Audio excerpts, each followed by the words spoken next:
3 months ago, I got a call from my grandpa asking me if I wanted to go on one of his fishing trips. Now, I know from the past that these fishing trips that he's gone on have been about 7 days, 3 days on the water. They eat nothing but fish and seafood, and it sounds awesome. But what if you don't know how to fish? That's my issue right now. I have never been fishing.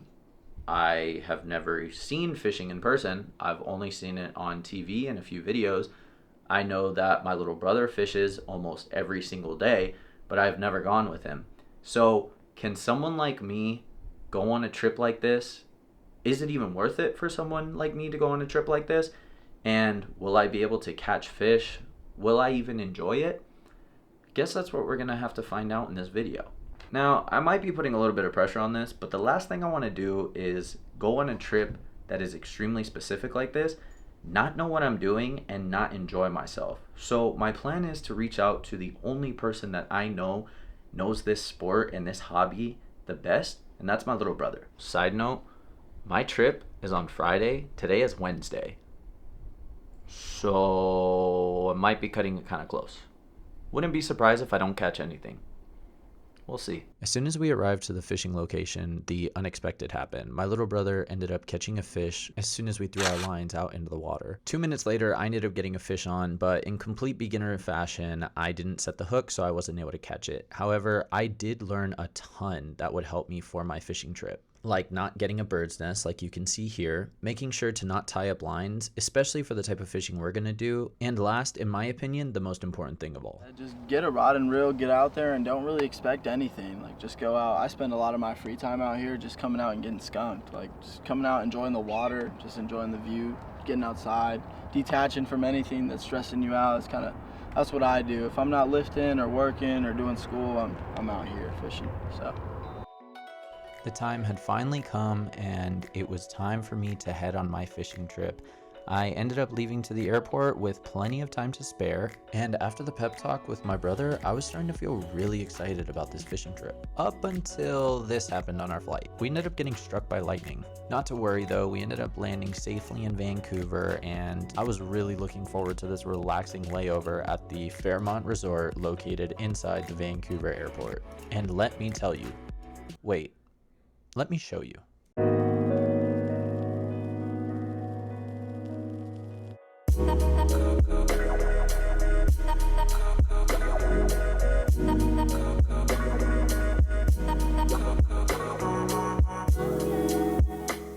That has to be one of the coolest things I've ever seen inside of an airport. We boarded the plane, took our 1-hour flight, ended up in Sandspit, British Columbia, where we were met with what would be our new family for the next 5 days. We sat through a quick briefing of what our routes would look like each day, and then it was time to head to the lodge. And since there weren't any pictures on the website, none of us expected this.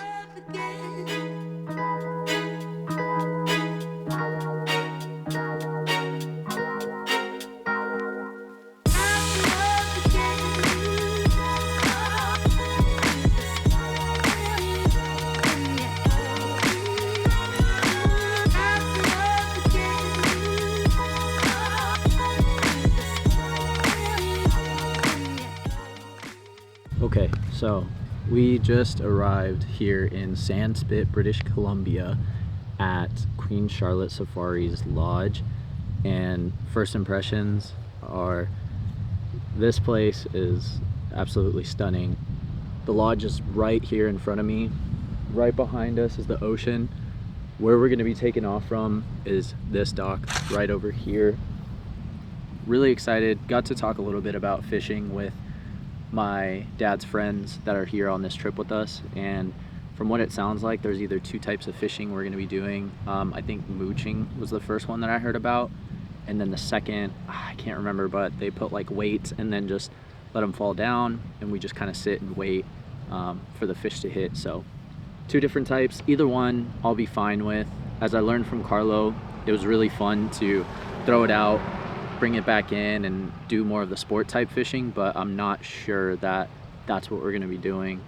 The guide was letting us know that the group of 4 caught about 50 pounds per person on average, so hopefully that's what I get to take back. 50 pounds in the US will definitely give you a run for your money.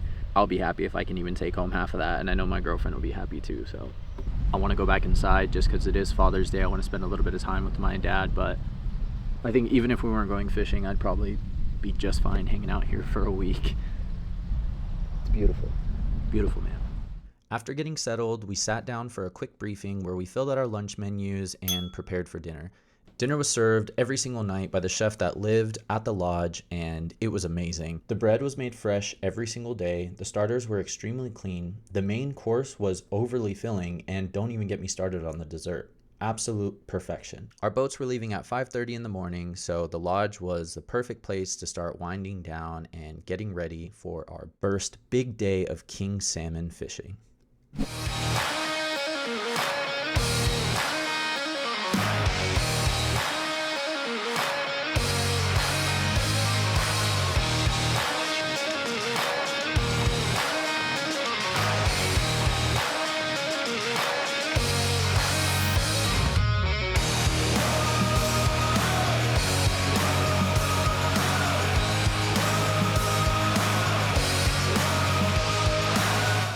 Wasted no time. He's bringing in number 2.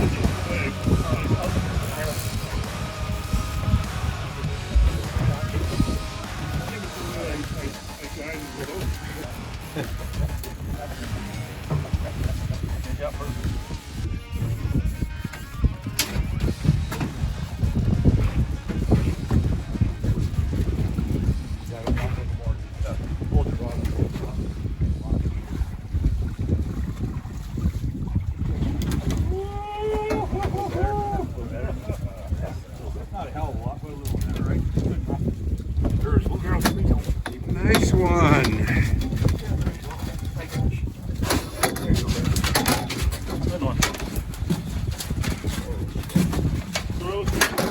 First king and I was going to the boot. Yep, that's right. It's hand-to-hand combat in the bottom of the boat here. Oh, there he is. Wow. Okay, just let me hit him. Nice one, Carlos. Just got my first fish. It's that one right there on the bottom. Pretty cool experience. Definitely felt like it was fighting pretty hard. I caught, well, I should say it was the second fish. First fish caught, it was too small, so we threw it back, but ended up catching that one, the second one, and it was pretty big and definitely felt like it was strong, but that was cool. I'm hooked now. I have more fish to catch, so get back to it.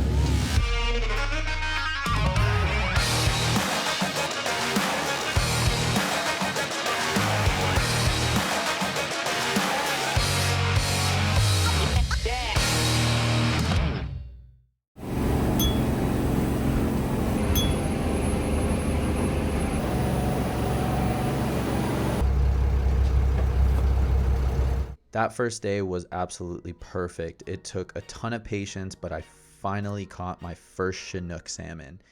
It was dinner time again, and I felt like I was in a Harry Potter movie. I mean, this food was absolutely amazing. After dinner, I wanted to get some shots of the sunset, so I took my drone outside, but I didn't know the sun doesn't set until 11, and I definitely needed my rest because these 2 days of fishing were intense.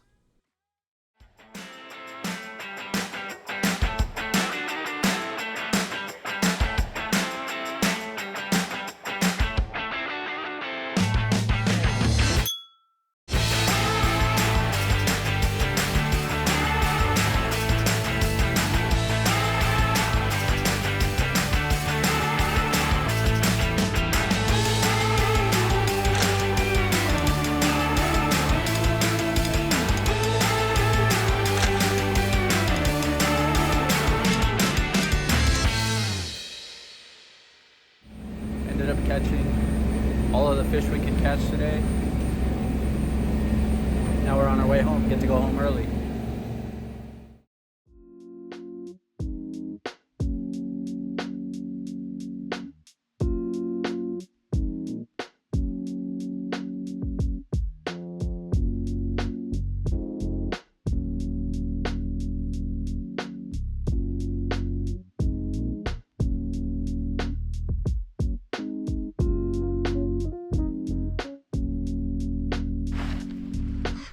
Day 2 of fishing. Way better. Exactly what I thought it would be when it came to everything I was learning from my brother. Felt a bit more sporty, which I think is what I enjoy. I don't mind just sitting out there and admiring the beauty, but when it's as cold as it is, definitely makes it a lot nicer when you're doing something more sporty. We had ling cod fish and chips, which was unreal, so good. Learned a lot today. Our captain Ed was super helpful. Definitely like how involved he is, but also how much he lets us do a lot of the stuff. I'm really hoping I can cut a fish tomorrow. I know that's a stretch, but really trying to get the entire experience. I think coming out to one of these trips, especially it being your first time, that's what it's all about. If you or anyone else is considering coming out and doing something like this, I think it's super important that you get the full experience. But other than the fishing, everything else has been absolutely amazing. Valerie here at Queen Charlotte Safaris has been a phenomenal host. The attention to detail, from knowing our names as soon as we got off the plane to our lunches being packed the exact way we want it, food being prepared, allergies being remembered. I mean, it's an unreal experience for me, and I don't want to go home. Tomorrow's our last day, and definitely want to try to capture as much as I can and make it the most memorable trip, more than it already has been, which is very hard to top, but I feel like there's a little left that we can squeeze out of this trip. So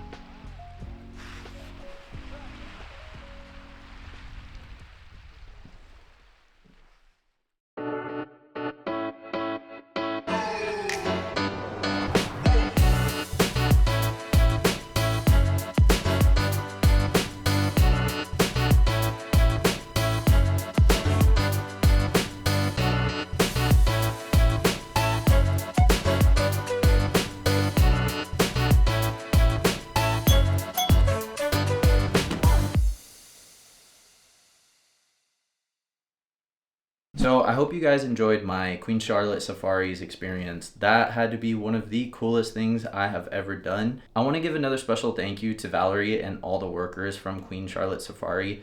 They were all amazing. Even our fishing captain, who was a little rough around the edges, but still made the entire experience memorable. If you're planning on doing any experience like this, or just looking to get into fishing in general, I highly recommend doing it. My most memorable experience from that trip was obviously catching my first Chinook, which I actually got a pin for, which is pretty awesome. But also getting to be around all of the people that were there sharing the same experience with us. Some of them were returning customers, other were first timers like myself. And it was just so cool to go from complete strangers on day 1 to the last day being so sad to leave, and considering every single one of them like close friends and family. I think Valerie and Queen Charlotte Safaris do a really good job of making sure that we all stay acquainted. The first rule when we got there was no talking about politics or religion, which I think in any room like that where people are going to have their differences, it's really good to put a boundary on it and just make sure that everything stays fun, lighthearted, and extremely positive. So Valerie, thank you so much for that. Since then, I took up fishing and I've been loving it. Everybody in the community has been extremely helpful, and it still gives me that relaxing feeling that I got when I was on the trip. Hopefully this video inspired you to try something new and to not do it alone. If you want to see more videos like this going beyond the scenes of different experiences, make sure to like this video and subscribe to my channel. Other than that, thank you so much for watching and have an awesome day.